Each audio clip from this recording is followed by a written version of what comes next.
Welcome back to Headlines. I'm Wes Austin, and these are today's top stories. Today's lineup is packed, so buckle up. We've got Nancy Pelosi filing to run again in 2026, and John Fetterman goes off on her. Swing state election officials are pulling some eyebrow-raising stunts during a recount in Pennsylvania, and the former FEMA manager who went on live TV and she compared Trump voters to, you're not going to believe this, vicious dogs. Oh, and if that's not enough, we're diving into a new twist where Democrats were openly proposing their very own shadow government in the House of Representatives. Yes, a shadow government. Sounds like straight out of a spy novel, right? So stick around, because by the end of this, you'll either be laughing or really mad, or maybe both. All right, let's dive in. Nancy Pelosi, who's been in Congress longer than most of us has been alive, has decided that she's not done yet. She's filed to run again in 2026, and John Fetterman had some thoughts. Pelosi has been in the House since 1987, and she just won her 20th term last week.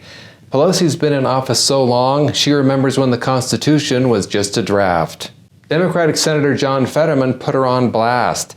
Recently, Pelosi seemed to blame Biden for Kamala losing when she said that if Biden had dropped out earlier, Kamala would have been much stronger. Fetterman criticized Pelosi for this, stating, "People like Pelosi, she's really tried to, what's the word I'm looking for?" Sorry, I think I know the word Fetterman's looking for. Anyway, back to the quote. She's embraced this, she's the godmother, she's the enforcer. Okay, that was not the word I was thinking about. And now she's blaming Biden. Well, you can't have it both ways. You got what you wanted, and now you're still blaming Biden.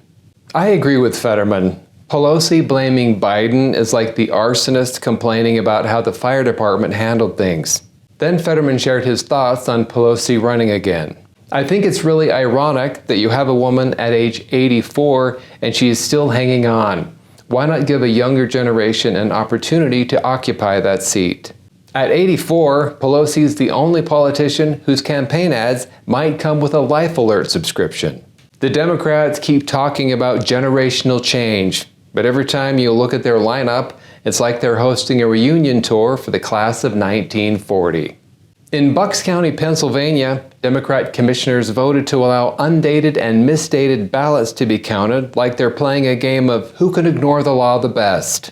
They are having a recount after Democratic Senator Bob Casey lost to Republican Senator-elect Dave McCormick in a very tight race. Since the Democrat lost, they will be counting undated and misdated ballots despite a November 1st state Supreme Court ruling against counting such ballots. McCormick is leading by 25,000 votes, but don't worry, Democrats just found 25,001 ballots with an expiration date from 2003. Okay, I'm sure they wouldn't be doing this if they knew that they were breaking the law. Mostly because I think we all know that precedent by a court doesn't matter anymore in this country, and people violate laws anytime they want. So for me, if I violate this law, it's because I want a court to pay attention to it. Did you hear that? They're not just breaking the law, they're doing it with a sense of purpose. It's like, we're not just lawbreakers, we're principled lawbreakers. Well, I would still say that this is progress for the Democrats. At least now they're openly admitting to breaking the law rather than trying to keep it a secret. The commissioners claim they're breaking the law to make a point. Yeah, the point being, winning is easier when you cheat. The FEMA lady is back. Now you might remember her from my video a few days ago. She's the FEMA official that was fired after discriminating against Trump-supporting hurricane victims in Florida. Well, she was on Fox News being interviewed when she seemed to liken Trump voters to vicious dogs. If you have loose dogs and someone on the team is comfortable with dogs and another person is not, we can't go to that home because of safety precautions. Okay, maybe that sounded a little like she could be comparing Trump voters to Cujo, but she could have meant something else too. I mean, we'll never know for sure what she meant by that. So you feared the Trump houses. The people on FEMA were fearing the Trump houses like they were fearing people with vicious dogs in their backyard. Exactly. Wow. FEMA training of their employees has taken dehumanization of Republicans to a whole new level. So are you saying that the Trump voters are like vicious dogs? Exactly. I mean, why didn't you ask her if they bite too? Like, so the Republicans bite? Well, yeah. And if you're not careful, they'll hump your leg. I mean, the interviewer did seem like he was trying to give her an out after he clarified her statement, but instead she's like just fully owning it. Exactly. You have to admire her commitment to bad press. Her PR strategy seems to be, went in a hole, keep digging until you reach China. Well, folks, the Democrats in Congress have come up with a brilliant new strategy. If you can't beat them, resort to cosplaying them, introducing their latest brainchild, a shadow cabinet.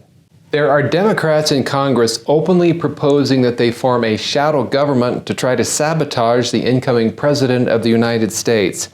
This is Wiley Nickel. That is his real name, I checked. He's a Democrat from North Carolina proposing a shadow cabinet. If Trump attempts to weaponize the justice system against his political opponents with Matt Gaetz at the helm, we could see incoming Senator Adam Schiff as our shadow attorney general, arguing against replacing our independent prosecutors with Trump loyalists. Schiff as shadow AG. I guess they're looking for someone with experience in the world of make-believe.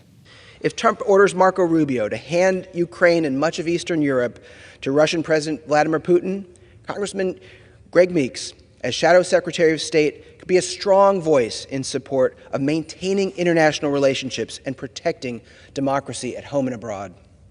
I cut it off there, but they have got a bunch of people lined up for these shadow cabinet positions, from the shadow of education to the shadow of defense. This shadow cabinet could be appointed after President Trump takes office. It'd be like a draft for fantasy football, only less important. You know, the Constitution doesn't mention shadow governments, so it's a good thing Democrats aren't big fans of it. Democrats' shadow government plan is brilliant. Nothing distracts from losing an election like pretending you didn't. Thanks for watching Headlines. I'm Wes Austin. Have a fantastic weekend. Good night.